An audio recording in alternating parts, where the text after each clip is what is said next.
ত্রয়োদশ জাতীয় সংসদ নির্বাচনে প্রার্থিতা বাতিলের বিরুদ্ধে আপিল শুনানির পঞ্চম দিন আজ। বুধবার সকাল 10টা থেকে আগারগাঁওয়ের নির্বাচন কমিশন ভবনের সম্মেলন কক্ষে শুরু হয় শতাধিক আপিলের শুনানি। এদিন বাংলাদেশ কমিউনিস্ট পার্টির 4টি আবেদনের সবগুলো বৈধতা পায়, পাশাপাশি বৈধ ঘোষণা হয় বেশিরভাগ স্বতন্ত্র প্রার্থীর মনোনয়নও। আমাদের আজকে যে আপিল সেটা মঞ্জুর হয়েছে এবং আগামী দিনগুলোতে আমরা কমিশনের উপর সতর্ক দৃষ্টি রাখব।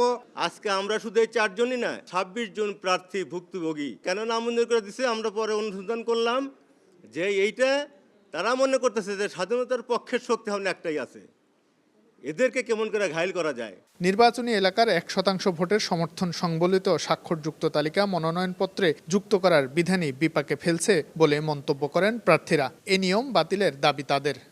আপনাকেই বলছি, ইন্স্যুরেন্স করলে সিটিতে সুরক্ষা পাবেন নিশ্চিত। সর্বাধিক সংখ্যক আপিল এই 1% জটিলতার জন্য শুধু শুনানি হইতেছে। 1% ভোটারের যে ইস্যুটা, এটা অনেকে আসলে বড় বড় যে দলের একটা প্রভাব থাকে, সেই ভয়ে অনেকেই দিতে চায় না। 1%-এর যে একটা কাউন্টিং, সেটা দেখিয়ে আমার নমিনেশন বাতিল করা হয়েছে। আজকে আমরা আপিল শুনানিতে অংশগ্রহণ করে আমার নমিনেশন ফেরত পেয়েছি।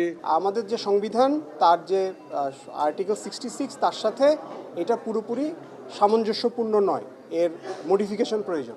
এদিকে মবের কারণে লেভেল প্লেইং ফিল্ড নিশ্চিত হচ্ছে না বলে অভিযোগ তোলেন জাতীয় পার্টির একাংশের অতিরিক্ত মহাসচিব রেজাউল ইসলাম ভুইয়া।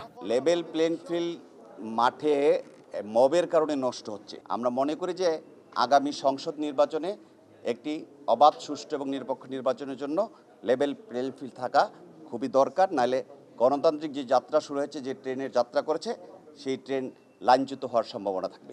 বুধবার দিনব্যাপী 281 সিরিয়াল থেকে 380 পর্যন্ত আবেদনের শুনানি অনুষ্ঠিত হবে। শাহিন আলম, সময় সংবাদ, ঢাকা।